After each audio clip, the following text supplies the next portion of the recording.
Hoy te quiero hablar acerca de la importancia de la participación de la Iglesia en la vida civil, política y gubernamental de la nación, especialmente en México, aunque estos principios son aplicables prácticamente para cualquier país de la tierra.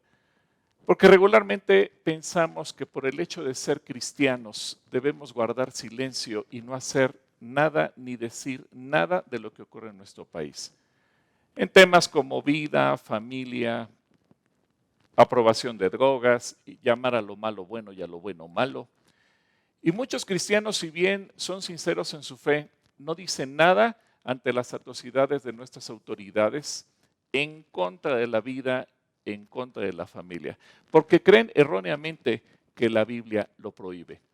Por otro lado, se entiende como silencio obligado el hecho de que nuestro país, en particular México, se declare como una nación laica, lo que ha orillado a que históricamente nuestras autoridades, hayan sido de cualquier partido político, han echado a Dios, el Señor de los ejércitos, del gobierno, de la política y de la nación.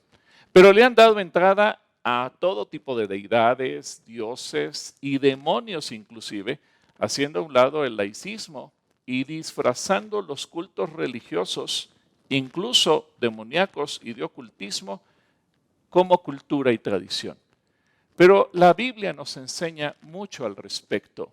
Por ejemplo, en Génesis capítulo 1, 26 al 28, desde que Dios nos crea, dice, entonces Dios dijo, hagamos a los seres humanos a nuestra imagen para que sean como nosotros. Ellos reinarán sobre los peces del mar, las aves del cielo, los animales domésticos, sobre todos los animales salvajes de la tierra y los animales pequeños que corren por el suelo. Así que Dios creó a los seres humanos a su propia imagen, a imagen de Dios los creó, hombre y mujer los creó. Luego, Dios los bendijo con las siguientes palabras: sean fructíferos y multiplíquense, llenen la tierra y gobiernen sobre ella. Reinen sobre los peces del mar, las aves del cielo y sobre todos los animales que corren por el suelo. Actuar a la imagen y semejanza de Dios significa también estar preparados para gobernar, para reinar, para influir. Y esa esencia se perdió con el pecado. Pero Jesús vino a restaurarlo todo, incluso lo que nosotros habíamos echado a perder. Ahora bien, pensamos que ser espirituales nos impide influir en el gobierno o en la política de nuestra nación, ya que traemos heredada una teología del siglo XX en donde se pensaba que la política es del diablo o que es una actividad carnal y que la iglesia no debe participar ni decir ni hacer nada porque lo espiritual se opone a lo carnal. Pero te quiero hablar con la Biblia en mano al respecto, pues tal parece que cuando leemos las Escrituras nos brincamos algunas enseñanzas sencillas, pero muy importantes. Primero, quiero hablarte del rey David, el personaje más espiritual de la Biblia, aparte de Jesús. De él tenemos el libro de los Salmos, con sus palabras nos inspiramos prácticamente todos los días para orar y acercarnos al Señor. Hablamos del tabernáculo caído de David que tenemos que restaurar. Involucramos a David en la alabanza de prácticamente todas las congregaciones. Vamos, creo que no hay personajes en la Biblia tan espirituales como él. Pero además de ser espiritual, fue un estadista, un gobernante, un político y que por su profunda vida espiritual hizo de Israel una gran nación. Recordemos que el máximo esplendor de Israel llegó justamente bajo el dominio de David, mismo que le heredó a su hijo Salomón. Y David sabía cómo piensan los gobernantes. Incluso nos habla de las coaliciones o tratados internacionales de su tiempo y lo describe así en el Salmo 2 que te voy a leer. ¿Por qué se enojan tanto las naciones? ¿Por qué pierden el tiempo haciendo planes inútiles? Los reyes de la tierra se preparan para la batalla. Los gobernantes conspiran juntos en contra del Señor y en contra de su ungido. Fíjate bien, Ellos hablan en contra de Dios y hablan en contra de Jesucristo. En el versículo 3 señala que así piensan los gobernantes. Rompamos las cadenas, gritan, y liberémonos de ser esclavos de Dios. Pero el que gobierna en el cielo se ríe. El Señor se burla de ellos. Después los reprende con enojo, los aterroriza con su intensa furia, pues el Señor declara: he puesto a mi rey elegido en el trono de Jerusalén, en mi monte santo. El rey proclama el decreto del Señor. El Señor me dijo: tú eres mi hijo, hoy he llegado a ser tu padre. Solo pídelo y te daré como herencia las naciones, toda la tierra como posesión tuya. Y quiero hacer énfasis en lo que dice el versículo 8, porque prácticamente en todas las iglesias de la tierra oramos con esta promesa y le decimos: Señor, dame las naciones. Pero cuando se trata de actuar o de hablar, nos da miedo el compromiso. Y el versículo 9 dice: los quebrarás con vara de hierro y las harás pedazos como si fueran ollas de barro. Ahora bien, ustedes reyes, actúen con sabiduría. Quedan advertidos, ustedes gobernantes de la tierra. Fíjate bien cómo en el versículo 10 el Señor se dirige especialmente a los gobernantes, a los reyes, a los políticos. Y en el versículo 11 hay un señalamiento: sirvan al Señor con temor reverente y alégrense con temblor. Sométanse al Hijo de Dios, esto es, a Jesucristo. No sea que se enoje y sean destruidos en plena actividad, porque su ira se enciende en un instante, pero qué alegría para todos los que se refugian en él. Así que David lo entendió y David lo aplicó. Ahora, te hablo de un segundo caso, los profetas. Hay una pregunta que me gusta hacer continuamente. ¿Qué tenían en común Elías, Eliseo, Isaías, Jeremías y el resto de los profetas hasta Juan el Bautista? Todos eran profetas. Es decir, un profeta le da la dirección al pueblo y le da dirección a los gobernantes en turno. Ellos le hablaban a cada uno de los gobernantes. Y quiero hacerte una remembranza. Samuel, profeta, le habló a Saúl. Natán, el profeta, le habló a David. Elías y Eliseo a Acab. Jonás, Amós y Oseas tuvieron su turno con el rey Jeroboam. Abdías, otro profeta, le habló al rey Josafat. Joel lo hizo con Joás. Y los profetas Miqueas e Isaías tuvieron que comunicarle sus mensajes a Usías, Jotam, Acaz, Ezequías y Manasés. Nahum y Habacuc, otros profetas, tuvieron que hablarle a Manasés. Sofonías lo hizo con Josías. Jeremías lo hizo con Josías y Sedequías. Ezequiel con Joacim y Sedequías. El profeta Daniel con Nabucodonosor, Baltasar y Darío. Ageo lo hizo con Ciro. El turno de Zacarías fue para Darío y Malaquías, el último de los profetas que nos menciona el Antiguo Testamento, lo hizo con el rey Artajerjes. Herodes tuvo como profeta a su lado a Juan el Bautista. Todos les hablaron, todos los corrigieron, todos los enseñaron. Algunos pagaron con su propia vida, como el caso de Juan el Bautista, pero todos cumplieron su cometido. En tercer lugar, te quiero hablar del apóstol Pablo, porque sé que muchos pensarán y me dirán: Gilberto, sí, pero esos personajes son del Antiguo Testamento. En la Biblia, el Nuevo Testamento cambia las cosas.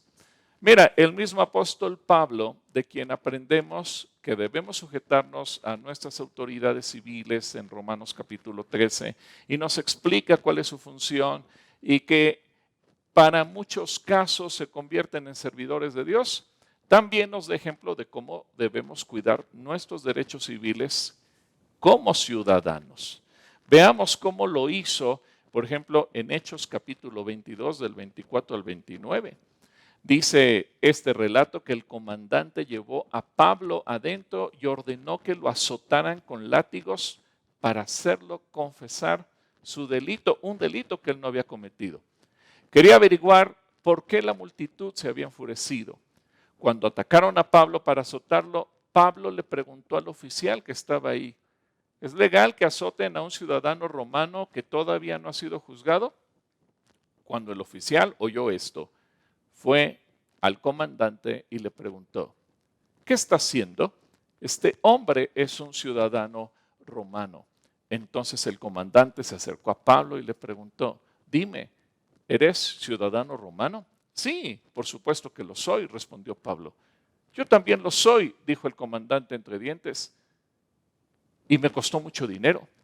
Pablo respondió, pero yo soy ciudadano de nacimiento. Este ejemplo nos permite ver cómo Pablo no se queda callado simplemente sujetándose a lo que dice la autoridad, sino que exige le sean respetados sus derechos. Finalmente, el relato en el versículo 29 dice que los soldados que estaban a punto de interrogar a Pablo se retiraron velozmente cuando se enteraron de que éste era ciudadano romano, y el comandante quedó asustado porque había ordenado que lo amarraran y lo azotaran. Como ves, hablar y hacer ejercer tus derechos es parte de la enseñanza que la Biblia nos da, pero muchas veces nos quedamos callados porque creemos que como cristianos no debemos hacer nada, que el hecho de ser mansos y humildes significa quedarnos callados, que es pecado que la iglesia levante su voz y exija que se actúe con sabiduría y con justicia. Pero en cuarto lugar, te quiero hablar de nuestra función como iglesia. El cuerpo de Cristo a lo largo de la historia y en todo el mundo ha recibido una encomienda de parte de Dios y que hemos olvidado. Y esa encomienda es darle a conocer a las autoridades y a los gobernantes, o si lo prefieres entender, a los políticos en turno, la multiforme sabiduría de Dios. Eso el Señor nos lo ha puesto en la palabra. En Efesios capítulo 3, versículo 10 y 11 dice que el propósito de Dios con todo esto fue utilizar a la iglesia para mostrar la amplia variedad de su sabiduría a todos los gobernantes, autoridades invisibles que están en los lugares celestiales. Este era su plan eterno, que Él llevó a cabo por medio de Cristo Jesús, nuestro Señor. ¿Qué aprendemos de la palabra? ¿Te has preguntado y cómo conocerán nuestras autoridades, que también son políticos, de la amplia sabiduría de Dios si la iglesia se queda callada? ¿Cómo van a entender ellos cuál es el propósito de Dios? Ellos no son cristianos y aunque lo fueran, necesitan una dirección, necesitan un pastoreo. A veces los pastores tenemos una visión meramente parroquial, nos quedamos encerrados en nuestra iglesia como si fuera una pequeña parroquia a la que tenemos que atender y nos olvidamos que no solamente es cambiar la vida de la gente que se congrega con nosotros, sino influir en toda la nación. Y es multiforme la sabiduría de Dios porque Dios no solamente actúa en los templos. Él es el Señor de señores, Él es Rey de reyes, porque Él quiere gobernar en todos los ámbitos de la tierra y ese gobierno debe incluir a tu presidente municipal, a tus regidores y síndicos donde tú vives, a tus diputados, a tus senadores, a tus gobernadores, al presidente de la República y a toda la gente que esté en eminencia. Pero eso lo tenemos que hacer valer la iglesia, hablándoles, exhortándoles, enseñándoles lo que las escrituras dicen. Tal vez ellos digan, no puedo recibir eso porque yo soy laico y porque no creo en nada. Pero tienen que hacer lo que es correcto, lo que es bueno. Es multiforme porque Dios va a actuar en todos los ámbitos de la vida humana y la iglesia tiene que influir para que esos cambios se den. La iglesia tiene que participar, la iglesia tiene que trabajar en ello. Por eso es que el Señor nos dice, tienes que influir en ellos y no dejes que ellos influyan en ti. Y en quinto lugar, te quiero hablar de Jesús, nuestro Señor y Salvador, porque Él también nos da ejemplo. Si bien Jesucristo dijo que su reino no era de este mundo, sí podemos aprender de su ejemplo en relación con las autoridades civiles terrenales que gobernaban en su tiempo. Hay un par de pasajes muy interesantes en el Evangelio. Por ejemplo, en Lucas capítulo 13, versículo 31 y 32, dice que en ese tiempo algunos fariseos le dijeron: sal de aquí si quieres vivir. Herodes Antipas quiere matarte. Ahora, pon atención a la respuesta de Jesús.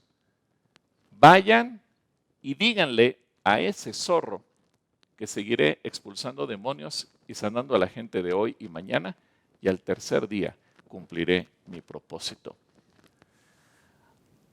¿Qué forma de hablar Jesús de una autoridad, del rey, podríamos decir, humana y terrenalmente hablando, mientras Jesucristo fue hombre aquí en la tierra y habitaba en la tierra de Judea? Herodes era su rey, era su gobernante. Pero aunque era la autoridad civil de Jesús, mientras que Jesucristo se manifestó como hombre, Jesús se expresó de manera crítica al llamarlo zorro. Algunas traducciones de la Biblia lo hacen como zorra, describiendo las características de ese hombre, conocido por todos por su astucia traicionera y por su vileza rastrera. Era un hombre de lo peor, y Jesús no se quedó callado. Jesús se lo mandó decir. Y aunque es una frase muy fuerte, estaba muy bien en labios de Jesús, porque Jesús también cumplió su labor como profeta, porque los profetas siempre tuvieron la libertad y el denuedo para hablar y para reprender con energía a los malos gobernantes, a la gente que usaba mal de su autoridad. Incluso quiero que pienses en una cosa. Herodes deseaba interrogar a Jesús y platicar con él. Y Herodes, como ser humano, y aquí tenemos que ponerlo en el papel que ocupaba, tuvo la oportunidad que muy pocos seres humanos en la historia de este planeta han tenido: ver cara a Jesús y preguntarle algo. ¿Y sabes qué fue lo peor? Que Jesús no le respondió una palabra. Y también le hizo ver a Poncio Pilato de dónde venía la autoridad que ostentaba. El Evangelio de Juan en el capítulo 19, versículos 11 y 12, señala que entonces Jesús le dijo: no tendrías ningún poder sobre mí si no te lo hubieran dado desde lo alto. Así que el que me entregó en tus manos es el que tiene el mayor pecado. El versículo 12 dice que desde entonces Pilato trató de poner en libertad a Jesús. Y bueno, tú conoces el resto de la historia. Lo interesante es que Pilato le tuvo tal respeto a Jesús que no quiso personalmente tomar la decisión. Después lo hizo movido por las multitudes. En conclusión, amigos que miran este video, la iglesia debe cumplir con su papel profético.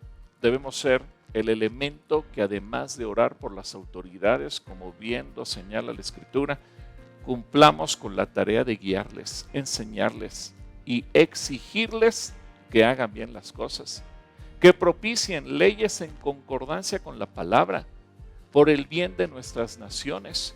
Pues lo grave del asunto es que si nosotros no hacemos nada, vendrá un juicio. El juicio de Dios viene sobre las ciudades y viene sobre las naciones. Ezequiel capítulo 22, versículos del 1 al 4, escribe lo siguiente, dice: entonces recibí este mensaje del Señor: hijo de hombre, ¿estás listo para juzgar a Jerusalén? ¿Estás preparado para juzgar a esta ciudad de asesinos?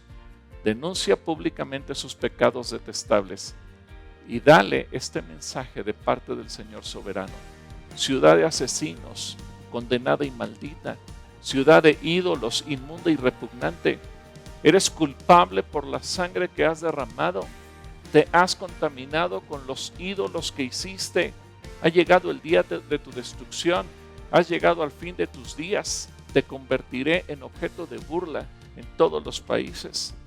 Yo no quiero ver a México en esas condiciones.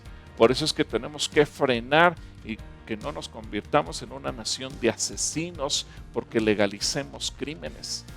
En el Salmo 9:19, el propio rey David escribió: levántate, oh Señor, no se fortalezca el hombre, sean juzgadas las naciones delante de ti. Pero te quiero decir una cosa más. También será juzgada la iglesia.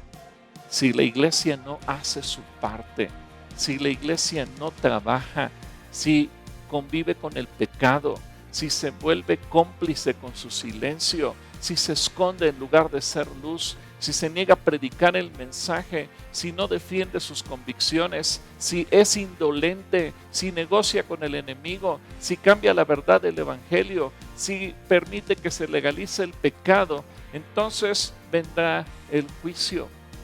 Y Dios muchas veces tachó a los sacerdotes de indolentes porque no hacían lo que tenían que hacer. Y en 1 de Pedro, capítulo 4, versículo 17 al 19, dice: ya es tiempo de que el juicio comience por la casa de Dios. Y si comienza primero por nosotros, ¿cómo será el fin de los que no obedecen al evangelio de Dios? Además, si el justo con dificultad se salva, ¿en dónde quedarán el impío y el pecador? Así que aquellos que sufren por cumplir la voluntad de Dios, encomienden su alma al fiel Creador y hagan el bien. Nuestro silencio como iglesia puede traer un severo juicio sobre nuestra nación y sobre nosotros mismos. La función profética de la iglesia debe marcar el rumbo de nuestra nación. Hace unos días, la historia de un país, Bolivia, fue transformada cuando la iglesia, después de ser perseguida, se atrevió a salir a las calles, a expresar su fe, a expresarse en oración, pero también a demandar justicia. En pocos días, las circunstancias de esa nación fueron transformadas y la renuncia del dictador que los gobernaba se debió en gran parte a la labor de la iglesia. Así que yo te animo, esta noche levanta tu voz y comienza a orar para que el futuro de nuestro país sea transformado, pero que la iglesia cumplamos la función profética que el Señor nos ha encomendado. Que Dios te bendiga.